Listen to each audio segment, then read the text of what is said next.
speaking to Ed. What would you like to know from this man? When is Toy Story coming out? That was the first question. And will that be the last one? It is 2016, we know that. Is it the last one? No, I think we moved it a year. Really?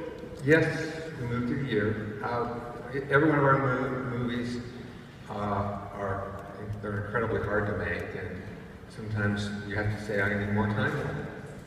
So that is part of the legacy of Pixar, is if we have something that isn't quite coming together, we'll just give it more time.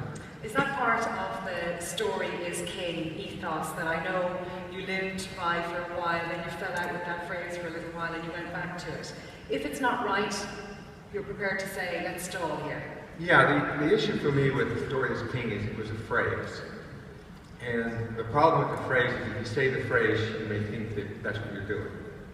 And I've always been leery of encapsulations because they're true, but they don't affect your behavior. And what we want is something that actually affects how we behave. In our case, it's just being really honest with ourselves and saying we need more time and we'll do it. And we're tough about it. We were talking just before we came out on stage about the audience that we have here tonight. And we have lots of undergraduates, lots of postgraduates, lots of people who were, who you were just like probably, back once upon a time, dare I say. What advice would you have for people who are just starting out? Well, it feels like it was yesterday. I remember I sat down when I was in school and I marked out every class I wanted to take. And then I realized it would take 300 years to go through all the classes. Because I liked everything. And I loved having a general education.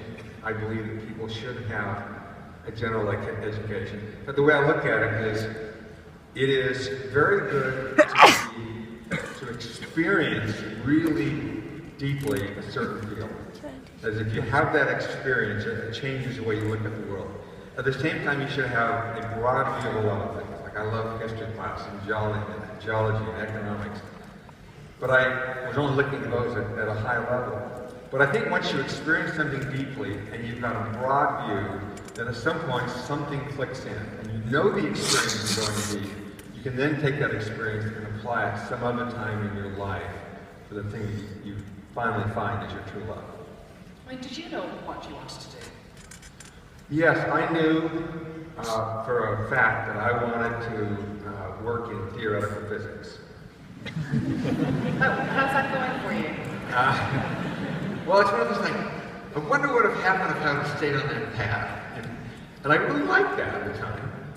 But there was this brand new field with computer science, just like there are brand new fields today. And there was something exciting about it. But one of the exciting things about it was the frontier was close. And I liked the idea of being on the frontier.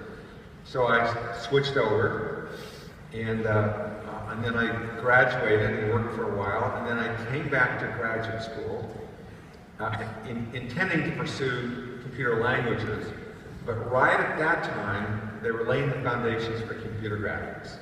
And when I saw that, I realized, oh, here's the art, and I wanted to be an animator when I was in high school, and here's the science, and they're together. So it was just, I found it. It wasn't what I was looking for, but as soon as it came together, it's like, okay, that changed the course of my entire life. And now I would imagine in your life, you need to know all of those things together in order to run a big business and to be a creative and to continue to drive and inspire people to do those things. Yeah, I think from a business point of view, the best place you can start from is a love of this area. I think that the management stuff actually comes later. I think some people invert them.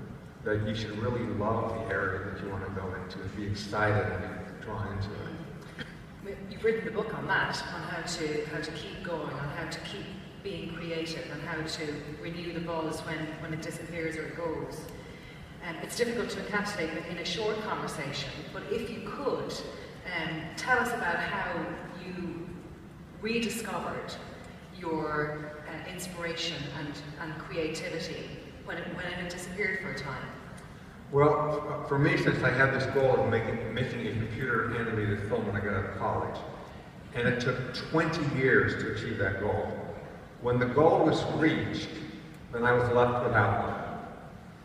And then I realized that that goal that I had was actually kind of nebulous. It was more of a framework in which to make decisions.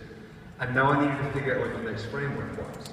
And I realized that along the way, that while pursuing that goal was incredibly exciting and challenging, I also enjoyed the interaction with people and enjoyed understanding the psychology of what went wrong or right in companies.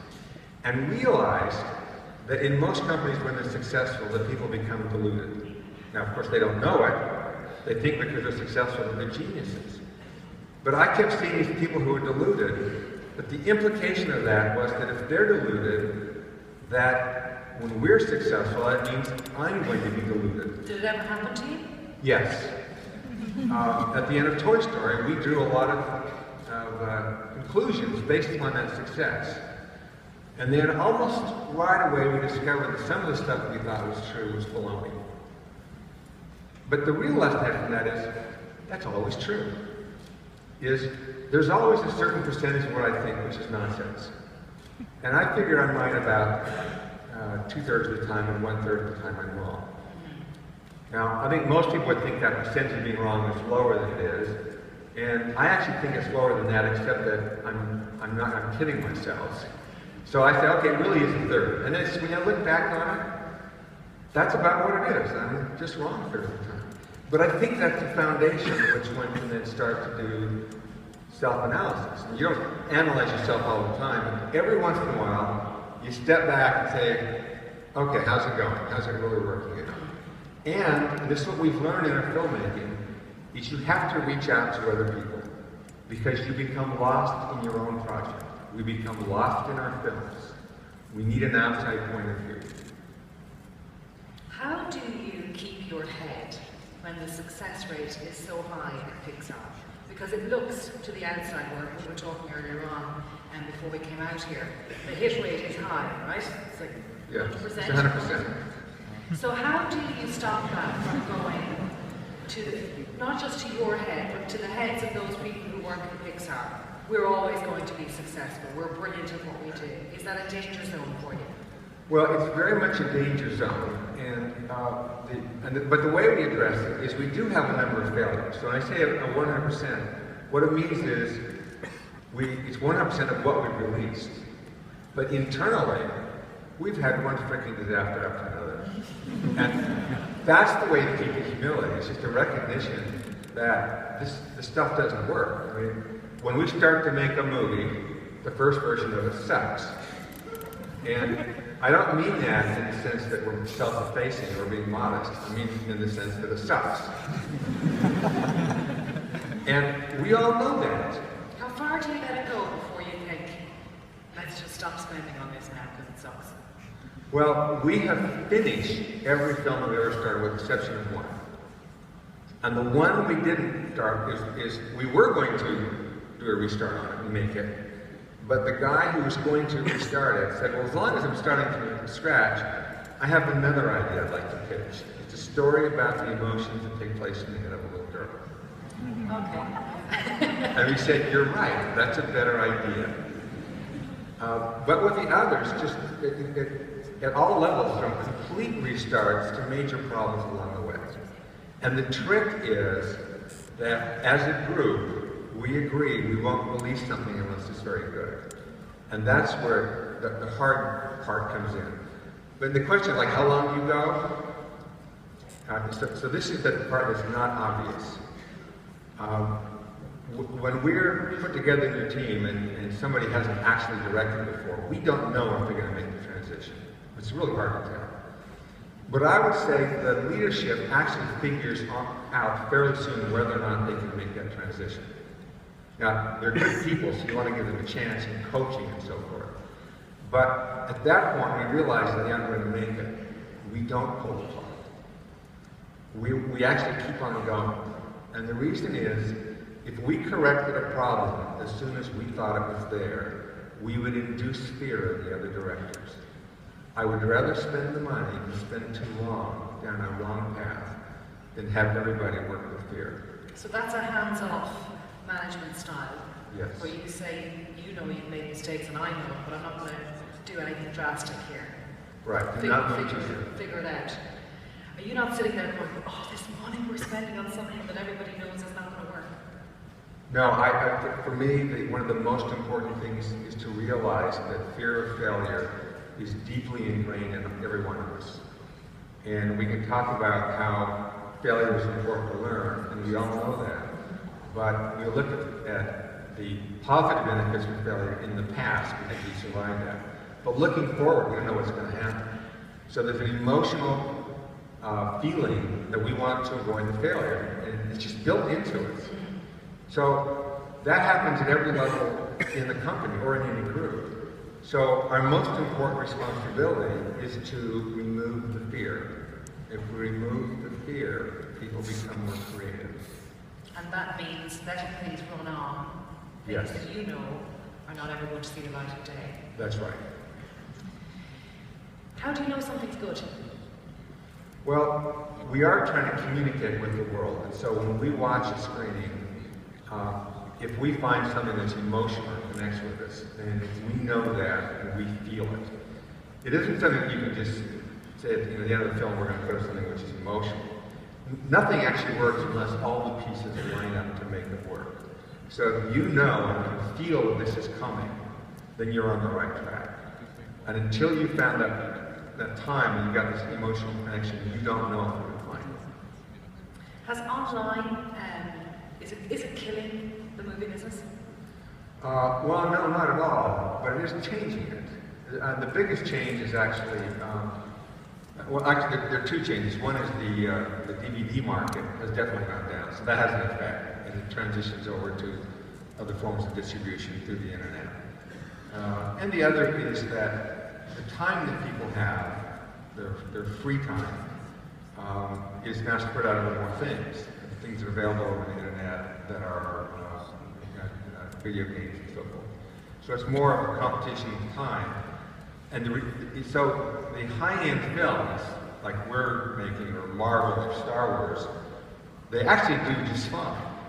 What does get hurt are the smaller films. So that I worry about because that's one of the sources of training people. But the high-end actually does perfectly fine. Okay, another thing we were talking about as well, Ed, was this new generation coming along, born since 1980. And we are told that millennials are different to those who went before. One piece of research said they are as different as children who were born in the late 60s, early 70s were from their parents.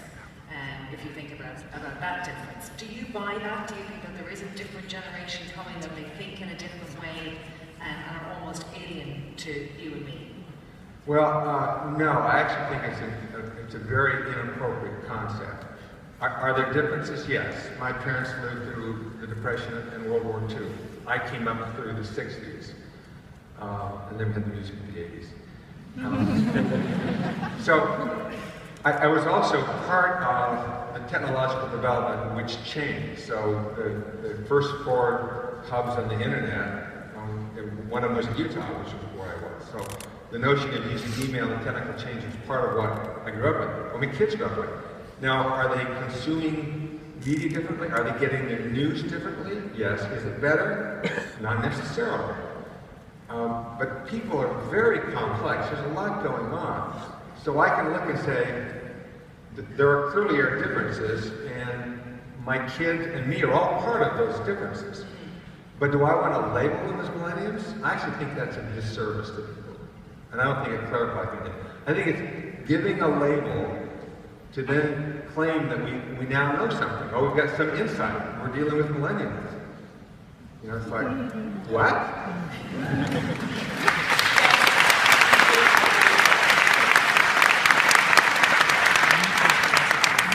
That's good to hear. And the other thing I wanted to talk to you about, Patty said in the introduction, of course you knew and worked very closely with Steve Jobs.